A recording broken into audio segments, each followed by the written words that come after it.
Ashulia Pathalia union বিএনপির উদ্যোগে নয়ারহাট গণবিদ্যাপীঠ মাঠে ত্রয়োদশ জাতীয় সংসদ নির্বাচন উপলক্ষে ঢাকা ১৯ আসনে বিএনপি মনোনীত প্রার্থী ডাক্তার দেওয়ান সালাউদ্দিন বাবুর পক্ষে নির্বাচনী জনসভা অনুষ্ঠিত হয়েছে।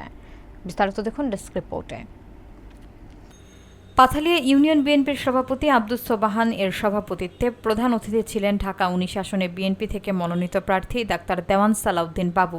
প্রধান বক্তা ছিলেন ঢাকা জেলা বিএনপির সিনিয়র সহ সভাপতি শাহ মাইনুল হোসেন বিল্টু, আশুলিয়া থানা বিএনপির সাবেক সাধারণ সম্পাদক মঈন উদ্দিন বিপ্লব এবং পাথালিয়া ইউনিয়ন বিএনপির সাংগঠনিক সম্পাদক আবুল কালাম সহ বিএনপির বিভিন্ন অঙ্গ সংগঠনের নেতারা।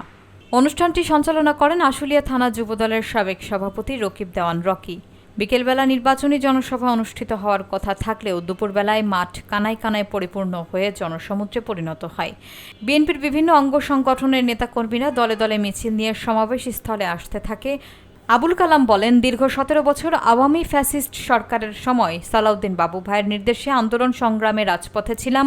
সালাউদ্দিন বাবু আমাদের মাঝে ধানের শীষ প্রতীক এনে দিয়েছেন। আমাদের কাজ হলো ধানের শীষ প্রতীককে বিপুল ভোটে বিজয় করে তারেক রহমানকে ঢাকা ১৯ আসন উপহার দিতে হবে। এছাড়া তিনি আরও উল্লেখ করেন, বিএনপির জন্মলগ্ন থেকে সাভার আশুলিয়ার মাটি বিএনপির শক্ত ঘাঁটি।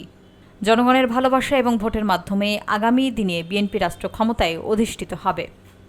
বিএনপির সকল সাংগঠনিক সম্পাদক জনাব আব্দুল কালাম, এই সভার সভাপতিত্ব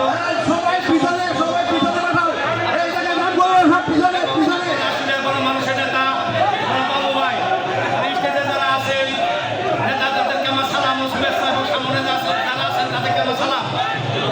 আমি বলতে চাই নির্বাচন বাবু ভাই নেতৃত্ব করবো এই বলে আমার বক্তৃতা শেষ করছি।